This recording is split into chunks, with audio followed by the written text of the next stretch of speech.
This is the Newsroom.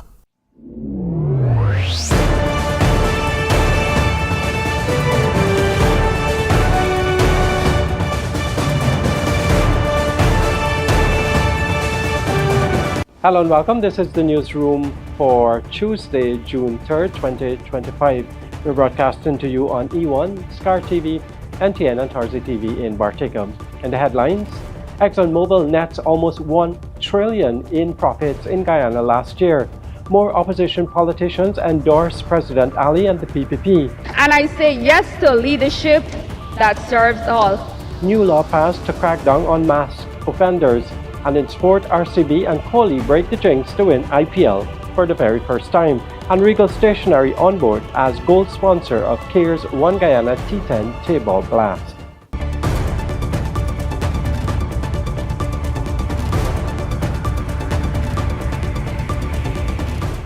With the news, I'm Neil Marks. We're glad you could join us.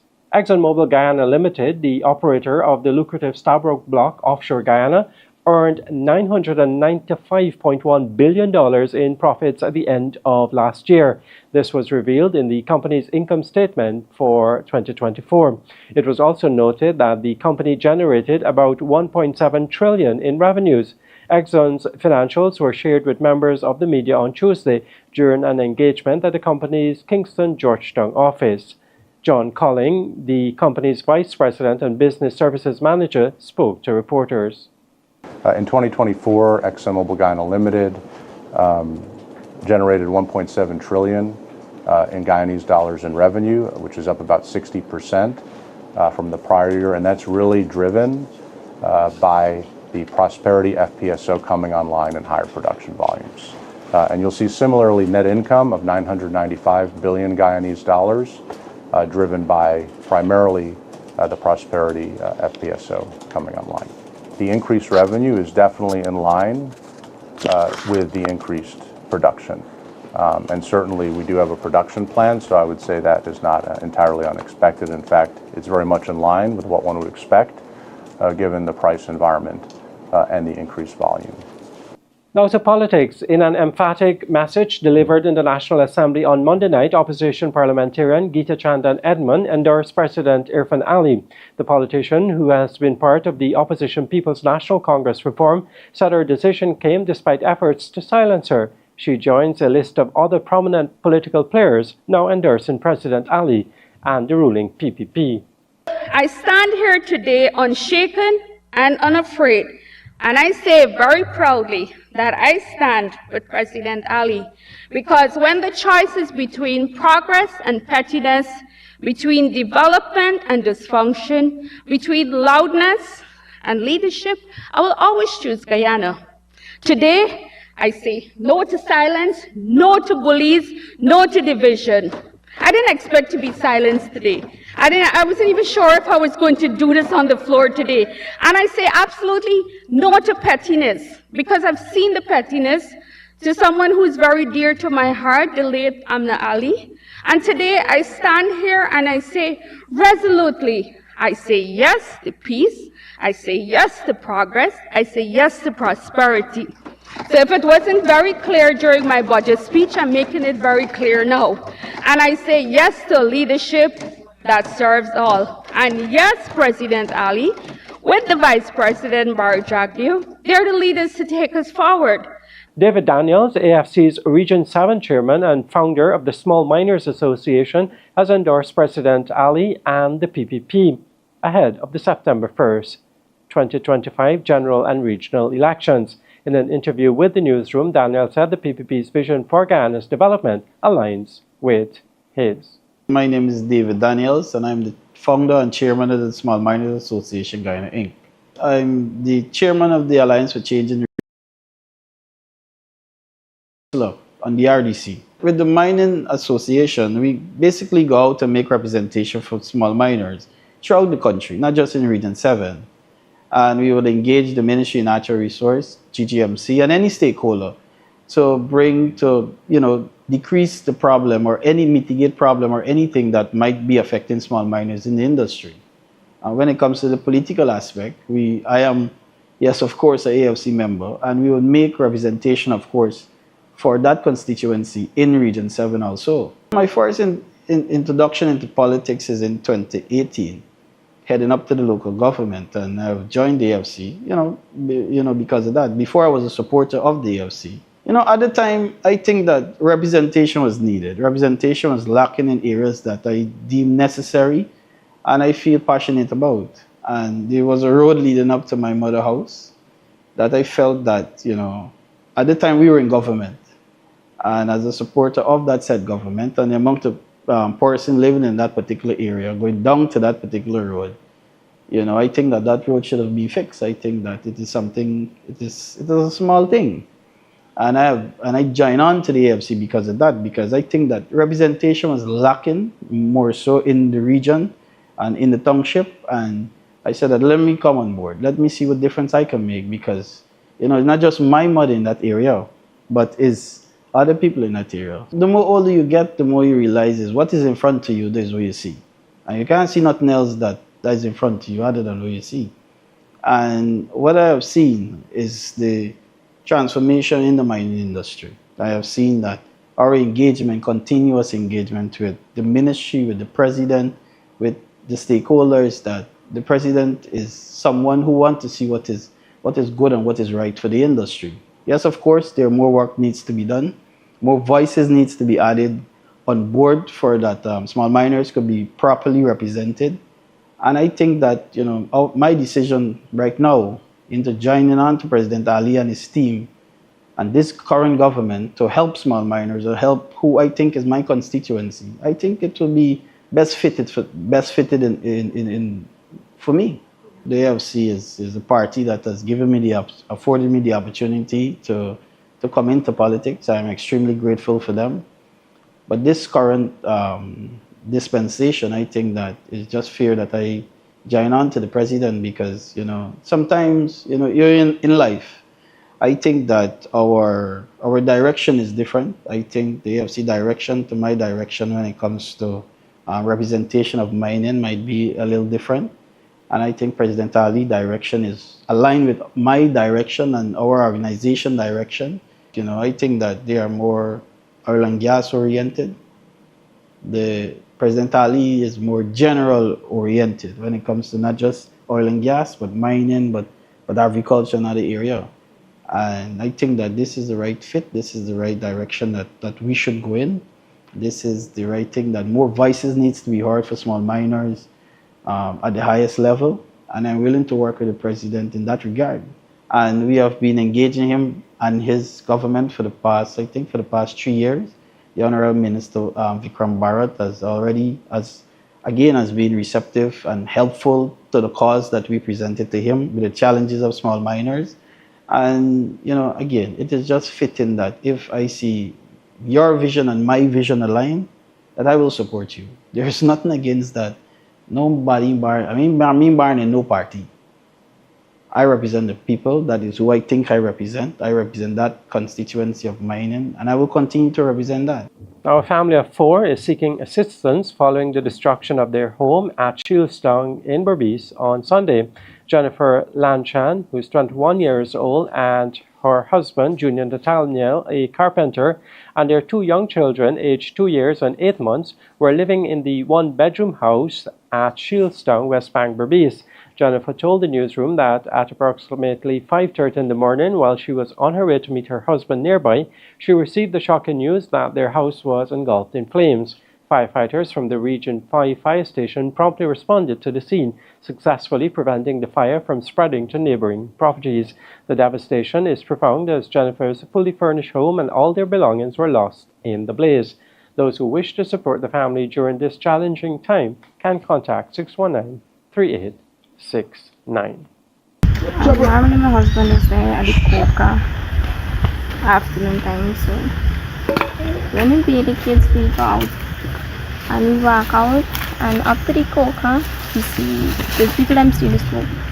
So the people them ask me, so Jenny, if I see when a house burning, so I say, I don't know. So I walk back and I run and I give the auntie the baby, and when I run, come the whole house on catch fire. Well, the day before, that was Saturday, the transformer exploded, and my husband about it. I he changed the transformer to the other one. So we had 2,000 watt transformer. So I don't know if the current causes the fire or what we tested. We had fridge, we had microwave, we had gas stove, we had wardrobe, wall divider, mirrors, everything, clothing, everything. We had everything. We had microwave and things. We give him everything but somebody when the ferry pass, when he say hold someone and shoot down the big ferry. The big ferry will come and shoot down me show me cat me come with. And somebody came and said that me hold someone now. So me ask them where them picking there. He said them picking there where the mechanic buy place there. So hard by everything. And the Guyana you go there. Whereas me instead of eating right now, well, you work so hard to meeting them, try this try. You can't do nothing.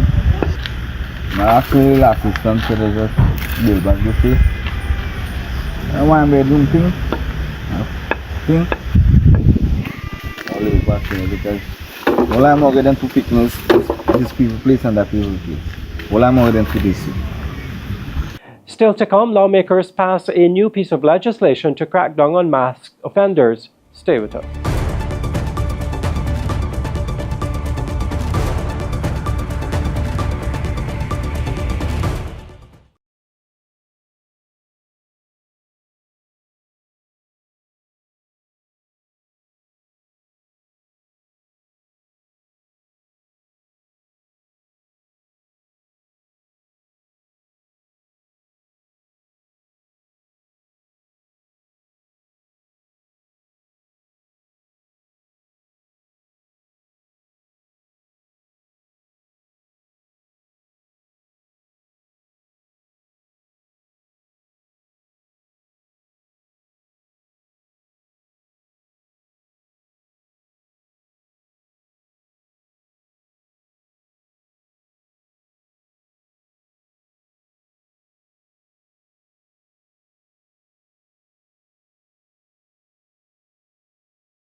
Welcome back. This is the newsroom. To enhance their daily operations and provide a more comfortable environment, fishermen who operate on the shores of Good Fortune, West Bank Demerara will soon benefit from upgraded facilities, dredging works, and police patrols in the area.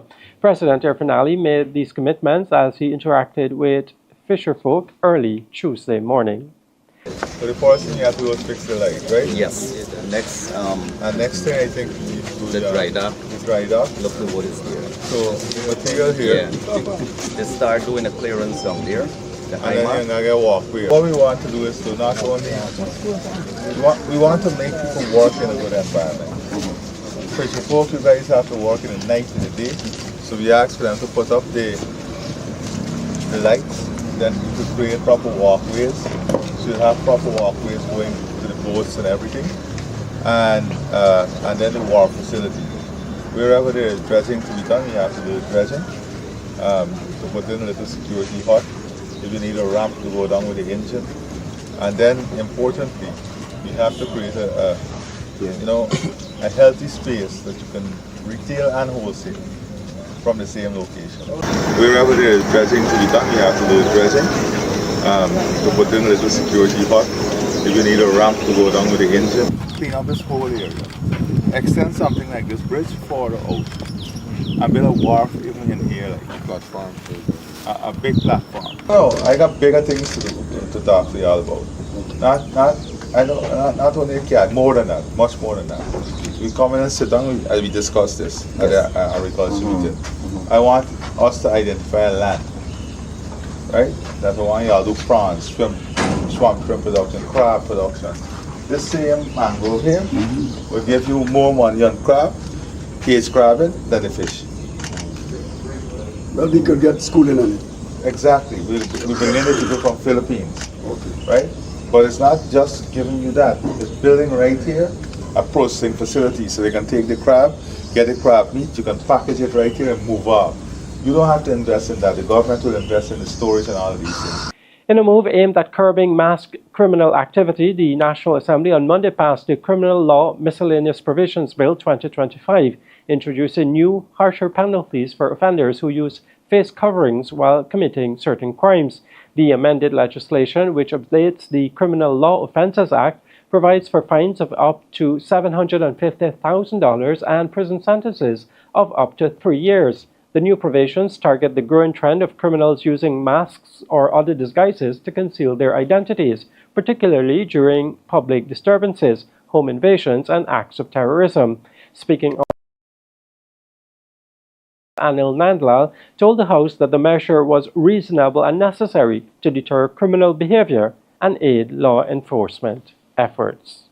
Guyana recently experienced protests which became violent, where some of the protesters menaced, robbed, looted, vandalized, and destroyed businesses and private and public properties while covering their faces for no apparent reason other than to avoid social recognition and or frustrate the efforts of law enforcement agencies. To this end, this bill, similar to that of Canada, makes it an offense for any person to wear a mask to conceal their identity while committing any offense against public order, including riots, unlawful assembly, and acts of terrorism. The bill also extends its application to target the commission of other specific offenses while wearing a mask or disguise, such as larceny, housebreaking, burglary, robbery, and it increases the penalty for assaulting any person while wearing a mask. Guyana has taken another big step to protect the rights and safety of children by passing a new law that will help deal with complex family issues involving children across different countries. The International Measures for the Protection of Children, or the Hague Convention Bill, was successfully passed in the National Assembly on Monday evening. It was tabled by the Minister of Human Services and Social Security, Dr. Vindhya Vasani Prasad. This law will take precedence, except in a few cases where the national law will take preeminence. The convention fosters improved collaboration among member states leading to more effective communication and coordination in protecting children's rights across borders, having timely responses to child protection issues to ensure the children's best interests are prioritized and that protective measures are effectively implemented. It facilitates the recognition and enforcement of parental responsibilities and the decisions made in one country by courts in another. That decision stands, and it helps to ensure that protective measures are upheld regardless of jurisdiction. It prioritizes the best interests of the child in all proceedings, and it encourages countries to adopt child-centric approaches in their legal systems, promoting a more protective environment for vulnerable children. Residents of East La Penitence will soon benefit from a new recreational space, which will provide space for the community to conduct sports and recreational activities, according to the Public Works Minister, Juan Edgell. The minister visited the community on Monday, where he was greeted by residents who welcomed the initiative. The community said they want somewhere to play. Be on board with that. And we are giving them somewhere to play. Be on board with that. Because we'll have to grub, take off the vegetation, we'll have to go down a certain depth, they'll have to start putting in sand and then some loam and then some crusher run. For paving, within a couple of weeks, we want to deliver to the community their tarmac so that everybody can play. With a tarmac, you could put up a tent and keep a health fair. Yes. You could keep crusade if you got one church. You could keep basketball competition. You could keep football competition. You could get a market for sell greens for people. You could keep a fair, every single thing. All the government will do is come in and bill it, give it to the people, and you use it for whatever you need to use it for. In 1 month, I'm coming back to review and give the people their... We don't take forever for do nothing, you know. I know that. Good. In 1 month, we're coming back to review. A champion of judicial reform and education, a steadfast advocate for judicial independence, and a leader who always advanced the rights of Caribbean people. Those were some of the phrases used to describe the outgoing president of the Caribbean Court of Justice, Justice Adrian Saunders. Justice Saunders heads into retirement after almost 3 decades of service, 7 of which he served at the helm of the region's highest court. He was honored as the CCJ convened a ceremonial sitting at Queen's Hall in Trinidad on Tuesday. Justice Winston Anderson is the incoming president of the CCJ. A calm, reassuring judicial presence. With 20 years on the bench of the Caribbean Court of Justice, Guyana's apex court since its inauguration in 2005, Justice Saunders has been a guiding force for Guyana's judiciary, a jurist who has championed access to justice, human rights, and fairness, and demonstrated an abiding commitment to the highest standards of excellence. Justice Saunders exudes humility, listening keenly to contributions made in discussions on various legal and social issues, adding profound nuggets of wisdom in these engagements. And of course, we have observed him as he presided in cases, asking probing questions of counsel so that justice can be attained.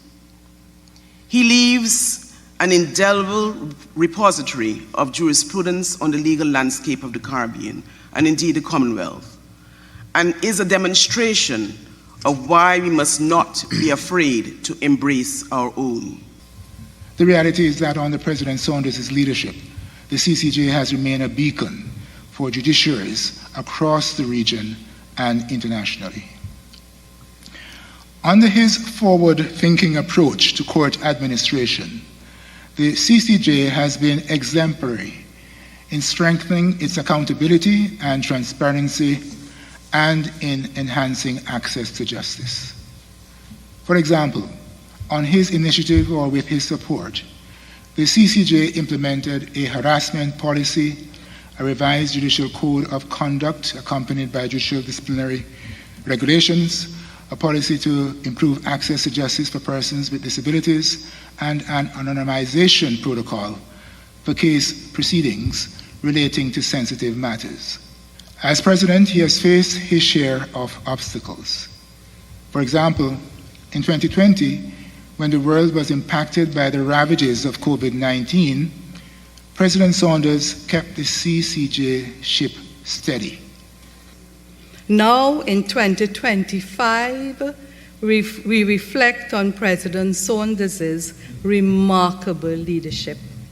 Under his stewardship, the court has been strengthened in its dual role, both as the final appellate court of 5 Caribbean jurisdictions and as the guardian of the revised Treaty of Chaguaramas in its original jurisdiction. His judgments in landmark cases have clarified complex legal issues, reinforced the rule of law, and advanced the rights of Caribbean peoples. Beyond his legal acumen, it is President Saunders' character that has left the deepest impression. His unwavering integrity and profound sense of justice has earned him the admiration of his Caribbean colleagues. He has been a steadfast advocate for judicial independence and ethical governance, always mindful of the immense responsibility that comes with judicial office. His fairness, humility, and impartiality have set a standard to which all of us on the CCJ bench aspire. Equally remarkable, though, is his compassion. President Saunders has never lost sight of the human dimension of the law. When the newsroom returns, we tell you about the new exciting electric vehicles in Guyana.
Welcome back. You're watching the newsroom. Now, GT Automotive has officially been named the exclusive dealer for BYD, or Build Your Dreams, the world's fastest growing electric vehicle brand and the global leader in EV sales by volume. GT Automotive offers full after-sales service, maintenance, and ongoing support to make EV ownership easy and accessible. The dealership will also offer flexible financing options, enabling customers to purchase a brand new BYD electric or hybrid vehicle with low monthly payments.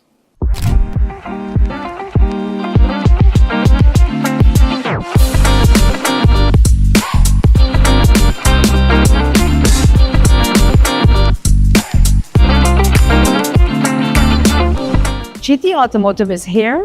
We are the exclusive dealer for BYD, the #1 EV brand in the world.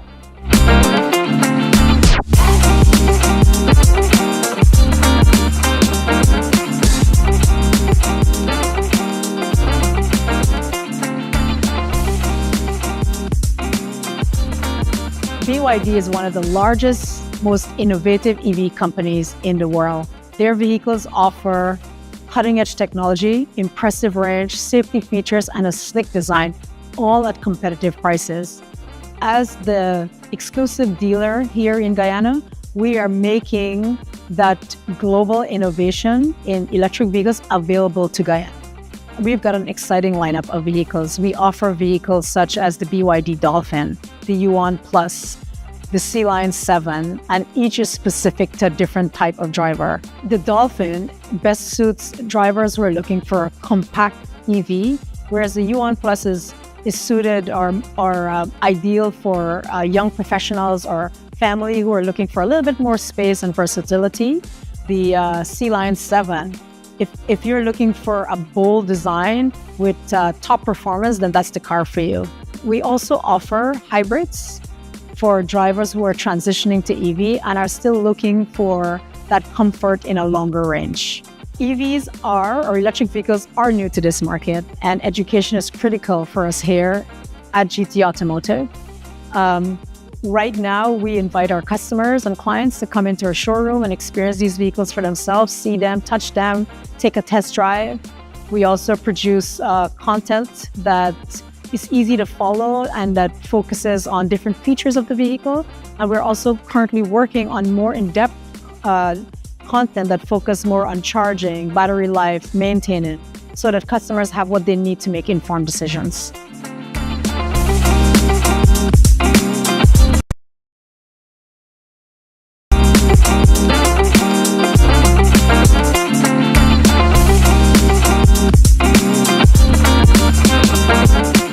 Customers are always interested in asking about battery life, charging, long-term reliability. Here, we're a new company, and we tell them BYD offers some of the safest, more durable batteries in the world. When it comes to charging, we help them to understand the difference between home charging and public charging and how that benefits them. We walk customers through our warranty details so that they fully understand the extent to which we are here to support them.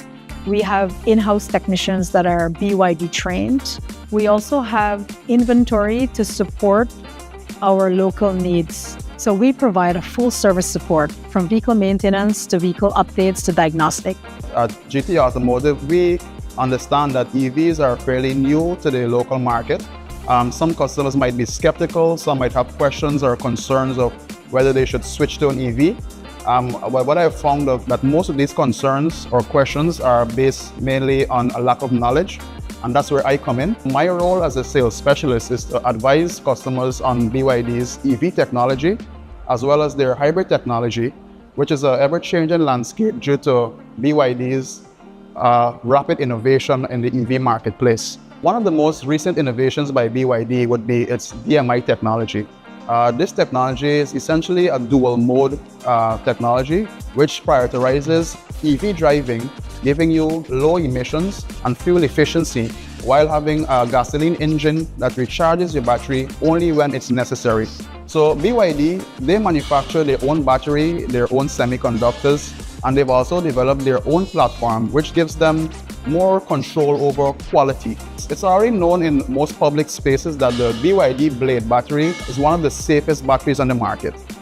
These batteries go through numerous testing and in extreme conditions to ensure safety, to ensure quality, and also to build trust in customers, not to only switch to an EV, but to switch to a BYD Evo.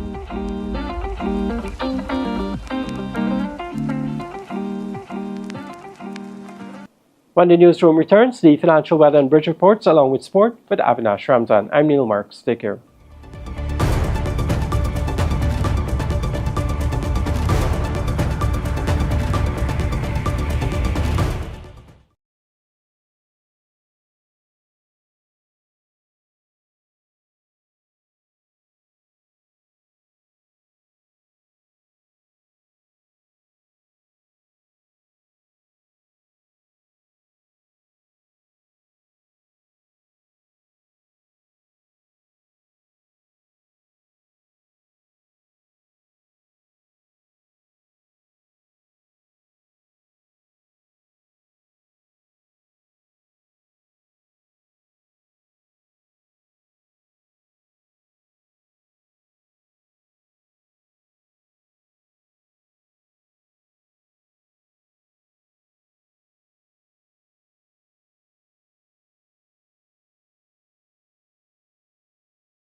Welcome back to Newsroom. Now for a look at what's happening in sport. We start things off with some cricket news. Virat Kohli finally won the Indian Premier League as Royal Challengers Bengaluru sealed their maiden title with a 6-run win over Punjab Kings. The 36-year-old Indian legend, the only player to represent the same franchise in every edition of the tournament, top scored for RCB, hitting 43 in his side's 190 for 9 from 20 overs. Kings, who were also seeking a first IPL title, were unable to chase down their target, finishing on 184 for 7. Opening the batting alongside England's Phil Salt, Kohli's crucial knock from 35 deliveries took RCB to 143 before he was the fourth wicket to fall, caught and bowled by the Afghanistan bowler Azmatullah Omarzai. Salt struck 16 from 9 balls before being caught by Shreyas Iyer off Kyle Jamieson, while the all-rounder Liam Livingstone hit 25 as the side's numbers 3 to 6 all posted scores in the mid-20s. Having accumulated steadily, Andy Flower's team failed to accelerate in the final over, with Arshdeep Singh taking 3 wickets in his last 6 balls to ensure RCB didn't pass 200. Kings found themselves 98 for 4 in the 13th over of the reply, losing captain and star player Shreyas Iyer for just 1, caught by Jitish Sharma off Romario Shepherd. Nihal Wadera and Shashank Singh began to rebuild, but their side's challenge effectively ended when Wadera and the big-hitting Marcus Stoinis were both caught in the same Bhuvneshwar Kumar over. Needing 29 from Josh Hazelwood's final over, Shashank hammered 22 from the last 4 balls of the innings, bringing his side tantalizingly close to their target with an unbeaten 61. However, his efforts were ultimately in vain, and after 18 years and 3 previous final defeats, Kohli and the RCB could finally celebrate a successful IPL campaign. And England pulled off an emphatic 7-wicket victory in the third and final ODI against West Indies to seal a 3-0 series sweep at the Oval.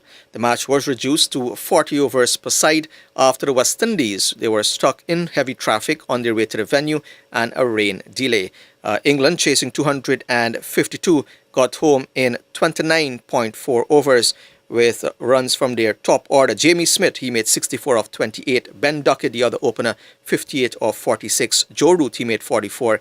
And Harry Brook, the captain, 26 not out, along with Joss Butler, ending on 41 not out of 20 deliveries. England, 246 for 3. Wickets for Alzari Joseph, Gudakesh Moti and Roston Chase. West Indies, they were sent in to bat. They made 251 for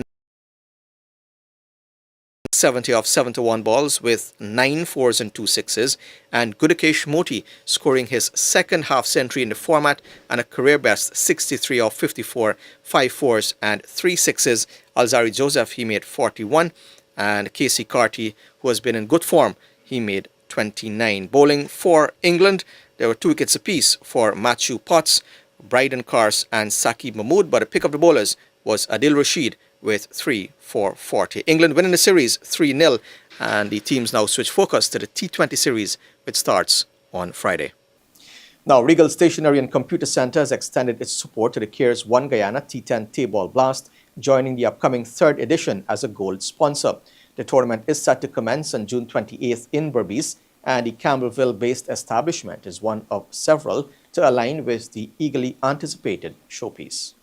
Regal came on board with this tournament again because we believe in supporting local talent and fostering community spirit. So Regal is thrilled to be a part of this competition. Seeing close to 80 teams entering into this competition truly speaks the passion of cricket in our country. And Regal is proud to be associated with cricket. While the winning trophy is the ultimate goal, we believe that individual brilliance shines through. So Regal will be sponsoring the individual player prizes for this year's tournament. We want to recognize the standout performances and the dedication each player brings to the field. One of the directors of the tournament, John Ramsing, welcomed Regal Stationery and Computer Center on board. The company has been aligned with the competition since its inception in 2023, sponsoring the individual accolades. Speaking to some of those persons who won prizes previously, they said you cannot have enough of the Regal prizes. Television sets galore. Yes, we're having that for the best batsman, best bowler, MVP of the final, MVP of the tournament. To be having a special prize as well. But this year, Regal are going a step further, giving fan prizes, not only for the final. A television set will be there for the final, yes, but from the very first ball of the tournament, Regal Station and Computer Center, they're pledging prizes for spectators. So you must be there at all of the venues to cash in on these wonderful prizes. But before the tournament starts, Regal Station and Computer Center have a special prize for these bats and more. Bats on sale at Regal Station and Computer Center and Regal Sport at a special price. Just tell them you come for the CARES One Guyana T10 Table Blast Special. You will have that special price for your baby of the tournament. The tournament is set to commence on June 28th in Berbice before moving to the other 2 counties and culminating in the championship final on August 3rd at the National Stadium Providence. Following the Berbice leg on the weekend of June 28th and 29th, the combined East Bank West Demerara zone will take center stage on July 5th and 6th, followed by the Georgetown East Coast Demerara zone on July 19th and 20th, and the Essequibo zone on July 26th and 27th. The stakes are high with lucrative prize money on offer. The zonal winners will walk away with $300,000 and secure a spot in the national finals. The ultimate national champion will then bag a hefty $1.7 million, with the runners-up receiving $700,000. The losing semi-finalists at the national level will receive $300,000 and the zonal losing finalists will receive $100,000 each. Meanwhile, registration for the 3rd edition is underway, and based on the enthusiastic response, the organizers are confident of reaching their target of 80 teams. Some football news now. Director of the Kashif and Shanghai organization, Kashif Mohammed, said their ultimate aim as a group in partnership with key stakeholders is to bring structure and uniformity to futsal in Guyana. The Kashif and Shanghai organization, in collaboration with the Ministry of Culture, Youth and Sport, will kick off the inaugural June Madness competition on Tuesday evening, with 48 teams set to do battle this month at the National Gymnasium and the Cliff Anderson Sports Hall. At a media briefing to announce this competition last weekend, Mohammed stressed the importance of futsal at the community level and its role in promoting structured football at a grassroots level. He also touched briefly on the small goal format being used as meaningful engagement for youngsters who could have easily been otherwise negatively engaged. Wherever we go, if we go in Albistown and play a little tournament, we would like every single team here show the respect to the game. Get uniform. Banner uniform is $1,000 and you just get a whole outfit with socks and them thing. A whole outfit you just get with $1,000 or $1,200 or something like that. Right? So we would like but like I'm saying, right? You guys doing great. We respect that, and we would like if we can continue doing that. We seeing less violence on the field, you know what I mean? The referees, them try to control it. And like this brother just said, but suppose a team ain't got a manager or coach who can do so. Here we would like every team to got them kind of thing. Of the game. We would like everybody to get standing. When we had Kashif and Shanghai back in the days, soon as you see is the time come, if teams used to got 8-man training in the afternoon, it is turned 20. People just come out and train. When it used to be the coach alone, it just be coach, assistant coach, a fitness person. Every team got a little container with so, and all of that just to get ready because of what's it going on. We want this here, sir, to come to that again. We don't want Banner feel that this thing is a scrubby thing. There's got a World Cup with this here, fellas. We bring in the Brazilians again, right? And the reason why we just bring the Brazilians is because we want our football to rise. And finally in sport, President of the Guyana Motor Racing and Sports Club, Mahindra Raj Budu, said building from the grassroots upwards has been bearing fruits for the sport locally. At last weekend's second round of the drag racing series at the South Dakota circuit, over 90 local competitors took to the track, a record number for that aspect of the sport. In April, close to 100 competitors were involved in the Circuit Racing Championship, which saw the introduction of the eagerly anticipated Fitz Cup. For Budu and the GMRNSC, the sport is moving in the right direction with significant increase in participation in the different forms of motorsport.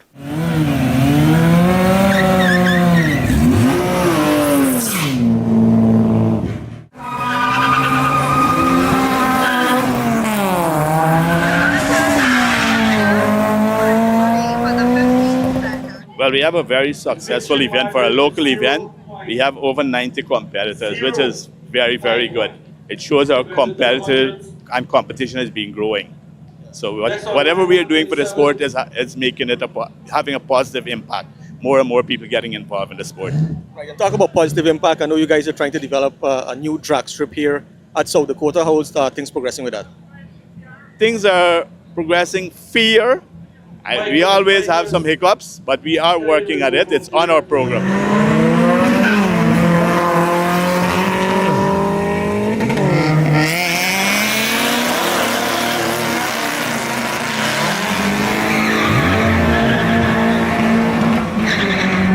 Well, we have been able to bring more people into the sport. From the grassroots, we are building upwards. So that has been bearing fruits at this time. Anything else you say in terms of the remainder of the year events that you have? Oh, well, we have an exciting year ahead of us. You will know both of our international events is later in the year. So we are looking to close the year with a bumper.